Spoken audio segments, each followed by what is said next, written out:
everyone, to Authors on the Air. I'm Pam Stack, your host. I'm also a book junkie and a cat wrangler. Today, I have a very, very, very important and special guest with me. Satish Kumar is a peace activist. He's been a Jain monk. He started an organization, a founder of Schumacher College. He's the editor emeritus of Resurgence in Ecology. The most important thing I can tell you is two things that I learned from his book. One is that love is the most important thing in the world, the most important thing, and that most problems can be solved with that. Let me show you his book called Radical Love. But also in the very beginning in his author notes, it made me pause and think about everything. The other thing that's also a positive in our life is gravity. So we really, if we have both of those things in mind, I think this is a good way to start our conversation with Satish Kumar. Welcome, Satish. My pleasure. Thank you for having me as your guest. I am thrilled that you're here. Would you tell us a little bit about your story and how you became a Jain monk and what exactly that means? Okay. Um, I was a very small child, you can say, only 4 years old when my father died. And when I saw everybody in my family sad and sorry and crying, that really sort of challenged me. And I said, is there a way to stop people dying? And so my mother was a great follower of our Jain guru. And so my mother once went to see him. And so I found a little window when he was on his own. And I was at that time about 8 years old. I asked my guru, please tell me, is there any way to stop people dying? And my guru said, yes, there is. But you have to renounce the world and become a monk. Then you can stop the cycle of birth and death. And that attracted me. And so one way or the other, I persuaded my mother, I persuaded my brothers and sisters. They allowed me to become a monk. So I left home, and for 9 years, I was a monk, walking barefoot and begging bowl from door to door, practicing meditation, practicing non-violence, practicing simple life and meditation. That was the life of a Jain monk. So from age 9 to age 18, I was a Jain monk. It's interesting to me that your guru said to you, you can stop death. Is that because you can hold life of somebody else in your heart? Is that the basic premise of it? No, the thing is that according to Jain principle, your soul is encapsulated and captured in your body because of your karmic cycle. And when you are able to relinquish and let go of all your karmic cycle, then you can be free of your body. And when you are free, the soul is free from body, then it can remain soul without body and enlighten the soul. A soul which does not have any material enveloping around it. So that's the kind of Jain idea of freeing the soul from the body and from material kind of envelope. So there's another interesting thing you said at the beginning of the book, and I actually bookmarked it. You have what I call the unholy trinity of market, money, and materialism, which I think now more than ever in this, is it decade, maybe it's century, those things have become so at odds with everything in life, unless, like you said, you give it all up. Yeah. So I want to know what your thoughts are on money and materialism and market. And tell me why those things are unregulated, or should they be more regulated, or should we not have them at all? No, they have a place. of course, they have a place, money, market, and materialism, because we have a matter in our lives, and matter and spirit go together. But our purpose of life should not be wedded to money, market, and materialism. Right. Our purpose of life should be a bit higher. And market and money and materialism are means to an end. The end goal should be love. The end goal should be relationship. The end goal should be friendship, caring for each other, caring for the planet, caring for people, caring for yourself. That should be the end goal. The dignity of human life should be the end goal. The integrity of nature should be the end goal. And integrity of nature and dignity of life and dignity of human life can only be restored and embraced by love. If you have market, materialism, and money ruling your society, ruling your life, ruling your family, then you have lost the purpose of life. So I'm not against money. I'm not against market. I'm not against a kind of materialism. But I want to put them in their place. They have a place, but put them in their place. And the place of love, what I call radical love, where we do things because we love our life, because we love poetry, because we love the land, because we love Yes. our gardening, we Yes. love our poetry. Love should be the motivating power and the force, and the money should be a means to an end. If you can have that right relationship, then money has a place, market Right. has a place. But at the Right. moment, money and market and materialism is ruling the society, ruling our human life, ruling the countries, and the love and compassion and caring for each other, caring for the planet have gone out the window. This is why I am challenging the rule of money, rule of market, and rule of materialism. Satish, are there any cultures, indigenous or not, that you're aware of that have no interest whatsoever in money, materialism, and marketing? I mean, the indigenous cultures, the Navajo people in the United States, and many other cultures in South America, also in Aboriginal people, they valued relationship. They had, for them, nature was the mother, sky Yes. was the father. They believed in great spirit. And the money and a kind of material things were means to an end. But also, traditional societies, Taoist in China, Buddhist in Japan and Southeast Asia, Hindus, all these religious traditions, they put love and caring and relationship at the top. And the material things, market, money, material things, at the service of humanity. That was the traditional culture. But the last 200 years, particularly the American influence in the world, and America is the kind of leader of materialism and Yes. market, free Yes. market, and money.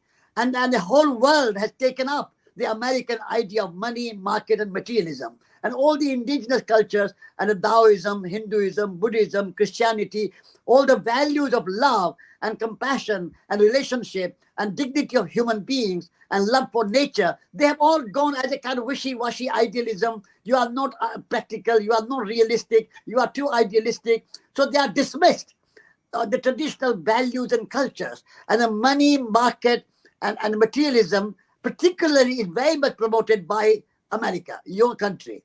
And this Right. is why I think America needs to learn from your own indigenous cultures. You have a great culture of Yes. your own indigenous wisdom. Why Yes. are you not learning from them? Uh, Right. I But agree with you. you think that the indigenous people are backward. They are savage. They are not educated. They are not developed. They need educating. I think that is a wrong philosophy. I value the wisdom of the indigenous people. Yes, I imagine I understand exactly what you're saying. So I want to talk about two things. One, you talk about the importance of love. Love, nature, gravity, very important to you. Yes. What do you mean when you say we have to love one another? What does that look like to you, and what should it look like to me? Yes. Love is a kind of glue which holds life and people together, Yes. like a gravity, as I said. And at the moment, even radical love, never mind, even modest love, moderate love, or ordinary love is missing. And all, I mean, if you see the media, for example, all the some newspapers, radio, television are full of hatred, full of kind of putting other people down, always down, criticizing, always looking bad things at other people. And Yes. this is, I think, a culture that is dominating. So I think we need to learn to love even those who we don't like. That's a radical love. Love even those who you don't like and try to communicate with them, see good things in them as well. Yes. So I think at the moment, the time for love has come, because without love, we have a war in Ukraine, we have a war in Kashmir, we have poverty, we have conflict, we have a conflict with China, we have a conflict with Korea, we have a conflict with Iran. Whole world is sort of kind of going to a wrong direction. So the time for radical love is now to solve the problems of politics, of economics, of war, of conflict, of global warming, of climate change. So many big problems. The answer is love of all our questions. The way I'm hearing you and the way I'm thinking about it is to, if you love, you give leeway, you give compassion, you have understanding. You say, we may not agree on everything, but I don't dismiss you because you don't agree with me. Exactly.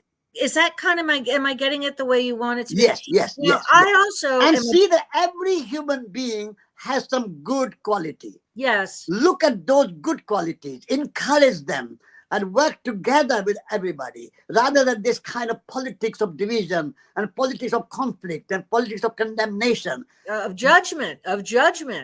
There people judge too often, and sometimes without facts, and so you feel Exactly. like So this we're judgmental, dismissive of others yeah, who yeah. are different. This judgmental mindset has to Yes. be a bit reduced. I mean, there is a place for everything. We are Sure. humans, there's a place for everything. But Sure. at the moment, we are dominated by money, market, materialism, criticism, politics, condemnation, hatred. We Yes. are ruled by hatred. We Yes. have a hatred of China, hatred of Russia, hatred of Iran, hatred of Muslims, hatred of this and hatred of that. We are ruled by hatred. I want to change that. And we are supposed to be Christians. Joe Biden is supposed to be a Catholic. And we are all supposed to be Orthodox Christians and Catholics and so on. But what is happening? Where's the love gone? Jesus Christ talked about love, and we have forgotten it. You know, it's interesting. Before I came on with you, I was at my physical therapy office, and my therapist is Chinese, and we had an interesting conversation about cultures and how he's viewed in American culture, how other Asians are judged and everything. And we kind of laughed about it because I said my doctors are all from around the world. They're all Yes, different cultures. I want to go to the best I can go to. I don't care where you come from. I don't care what exactly. you look like. Yeah, Give me your best care. I'm going to be your best patient. So I yeah. kind of get what you're saying. This And is it. maybe, This is it. This is it. yeah, If we see as a broad, magnanimous mind, where yes, we respect all human beings, we respect nature, and we work together with cooperation and so on, then a little bit of conflict we can solve. The problems can be solved. But if we are ruled by ruled by hatred, ruled by wars, ruled by conflicts, yes, then humanity is not going to be happy. And we are looking for happiness. And love is the source of happiness. And then our cosmos becomes our country. The whole planet becomes our home. And yes, the nature becomes our nationality. And love becomes our religion. And then we are not saying that everybody has to be like us. right. This idea of uniformity, the whole world has to be like us, free market and a kind of industrialism and consumerism and materialism. Whole world has to follow this sort of American or European or a kind of industrial way. This Right. has to change. Right. Love means loving diversity, loving different cultures, loving different kind of religions, different philosophies. loving the variety, the I diversity. was going to say, it seems to me that, you get in, if you really want to understand people, you have to listen to what they're saying, and you have to show an interest and genuinely be interested in learning something new. So Yes, let's hold that thought, because I want to move on to something else that is very important to you and is important to me. You talk a great deal about nature. It's a very important concept to you. As we said about indigenous people, you said Mother Earth, Father Sky. I understand that. But I want to go a little bit further into your history and tell me about 1962. You did something very remarkable. yes. I wanted to make peace with Mother Earth, and and also make peace with humanity. And the nuclear weapons and the nuclear arms race was very strong and prevalent. And so I got inspired to walk for peace, triple peace, peace within your heart, peace Yes. with all peoples, and peace with nature. That was a triple peace. And so I said that I want to walk and have trust in my heart. The, the war is caused by fear, and the peace is caused by trust. So how do I show that I trust?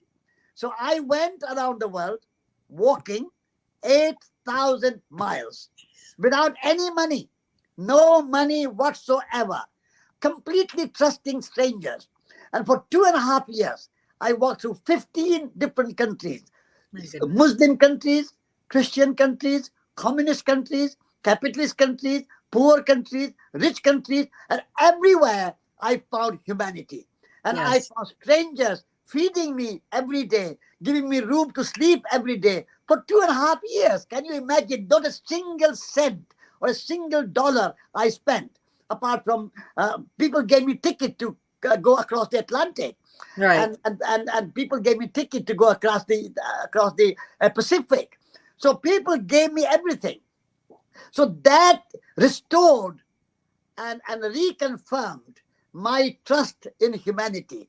I Right. was looked after by the strangers, their hospitality. And I met Bertrand Russell in England. I met Martin Luther King in the United States. Mm. I met so many wonderful people. And I was in the White House. I was in the Kremlin. So everywhere I was received. So that was the kind of peace journey, peace pilgrimage that I made in 1962 for 2.5 years. My goodness gracious. You've had up until 1962, you've had quite a remarkable life. What's next in your life story? What happened after you came back from your peace walk? I mean, I came back and then I became editor of Resurgence and Ecologist magazine. Now it's the Resurgence Ecologist, but in the beginning it was Resurgence magazine. So I became editor, and this Resurgence and Ecologist magazine had been going for the last 55 years. And I was editor for 40 years.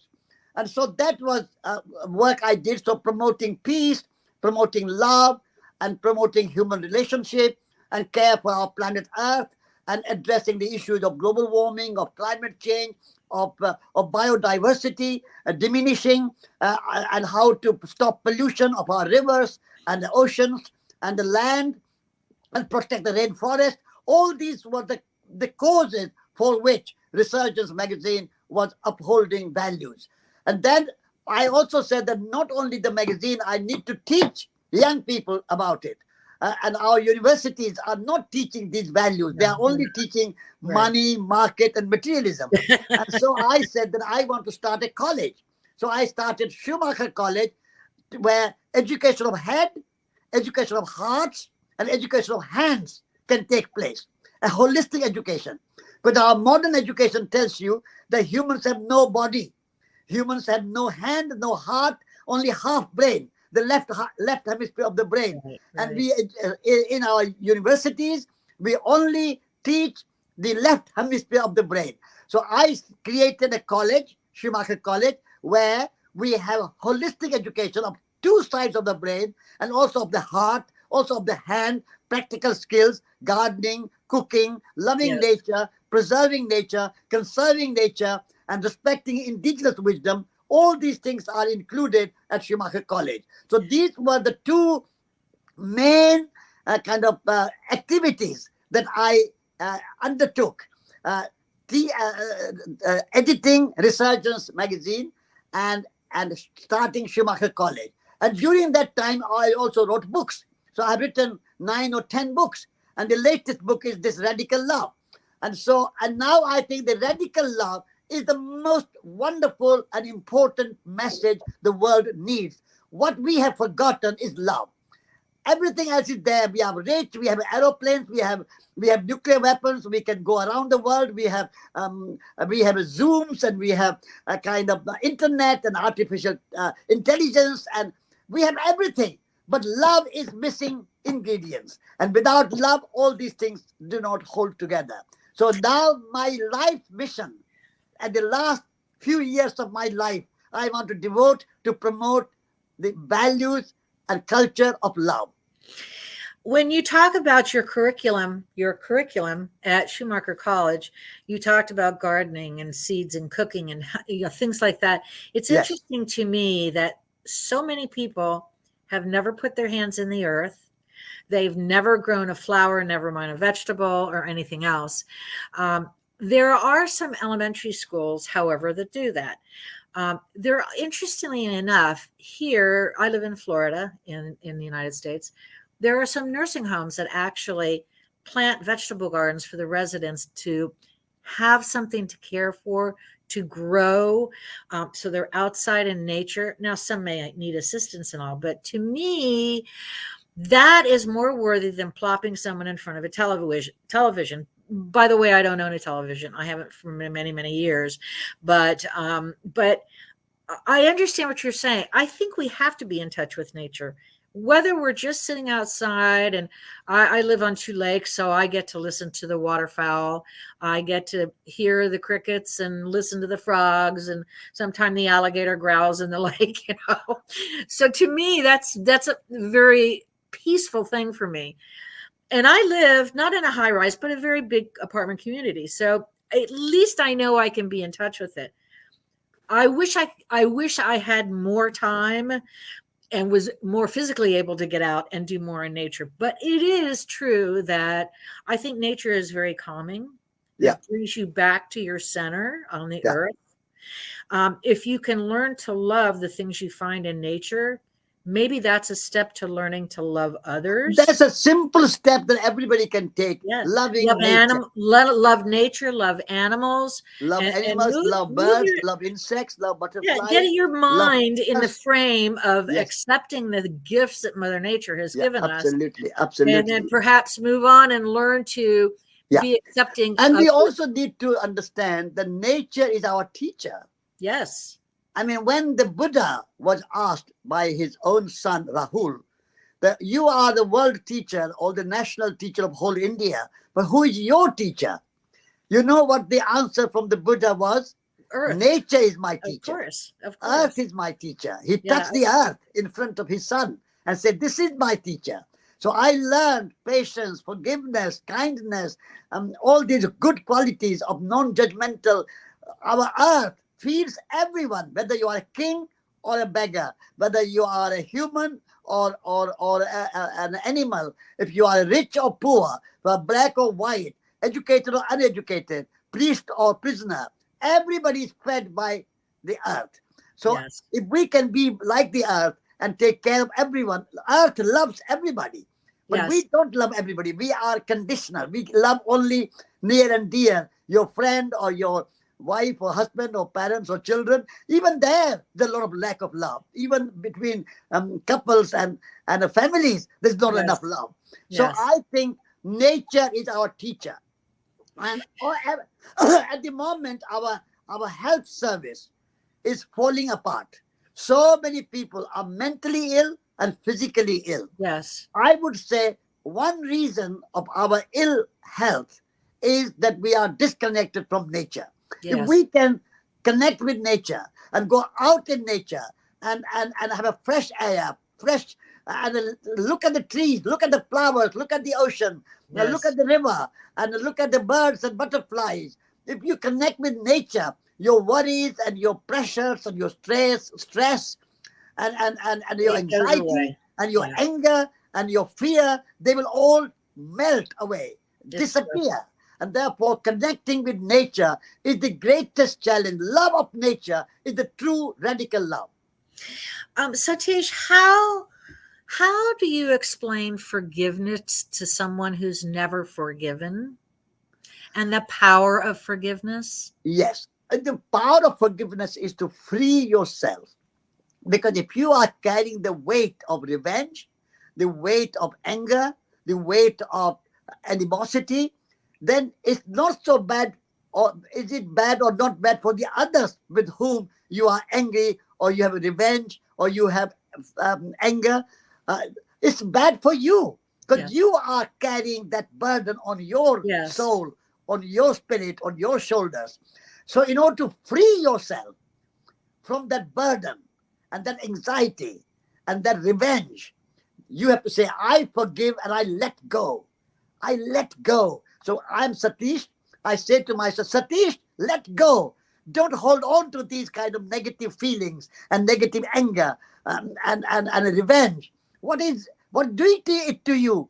Are you Yes. happy to be angry and revengeful? Right, You are right, not happy. So it's right. for our own sake, for our own peace of mind, for our own peace of kind of life and a joy in our heart that we have to forgive and say, I let go of the past and I live in the present moment. Past Yes. is past. Live in the present moment and make good life, good friendship, loving relationship, loving kindness now. Now is the time to live good life, not think of the past, how bad it has been, who has hurt me, who has upset me, who has insulted me, what can I do with them. That kind of thinking in the past is carrying the burden. And I want people to be liberated from this burden and be free and Yes. enjoy life now. It's like drinking the poison yourself and expecting the other person to get sick from it. It's not. When No, you don't forgive, you're the one who's getting sick. exactly, It's like exactly. a stone you're carrying around in your stomach. What is your description of compassion? Compassion is to see all people in yourself and yourself in other people. So when you see other people in yourself and yourself in other people, then their pain, their suffering, their um, ill health, whatever that is yours as well. So you go out of your way to help without any judgment, without any discrimination, without any qualification. You help whoever is in need of that help. That is compassion. And like Jesus Christ talked about love, the Buddha mainly talked about compassion. I say only through compassion, and compassion is kind of another word for love. Say compassion is another word for love. When you feel compassion, you feel love, and you gravitate to that person and say, how can I be of help? With your some soothing words, even your soothing words will be great help. We have forgotten to use our language, our words in a soothing way. So if Yes. you can soothe the hearts of other people with your kind words and sweet words, that's a kind of like a medicine for the mind and medicine for the heart. So compassion, forgiveness is a kind of forgiving what has been done wrong to you. But compassion is a little bit step further than that and say actively you help others to overcome their fear, their anger, their anxiety, their ill health, not only physical ill health, but also mental ill health. And If people are emotionally, in need of too. help, Yes, every I kind of help, understand. that's a compassion. Satish, what is your final word that you want to everybody to know about radical love, but about your philosophy of living your best life? What would you say to someone who's having a hard time grasping these concepts? And send us off with something magnificent because I've so enjoyed talking to you. No, no, the only thing I can say is to feel that we are all interconnected, We are. interdependent. We are not separate from nature. We are not separate from each other. America is not separate from China. China is not separate from Europe. Europe is not separate from Russia. No separation. We are all in relationship. We are all connected. We are all interrelated. So that interdependence of whole humanity should be the message. And in that interdependence and interconnectedness, that relationship, that is the root of love. So I would like to see love even those you don't like. That's a radical love. Loving somebody, your friend and your mother, your father, your wife, your husband, your children, we can learn more easily. Even that moderate love is not enough. But we need to go a step further and go radical love, that we will love even when things are difficult. And even if some people are difficult and we don't like them, but still we will transform them. Because only through love you can transform. So we have to bring the monsoon of love.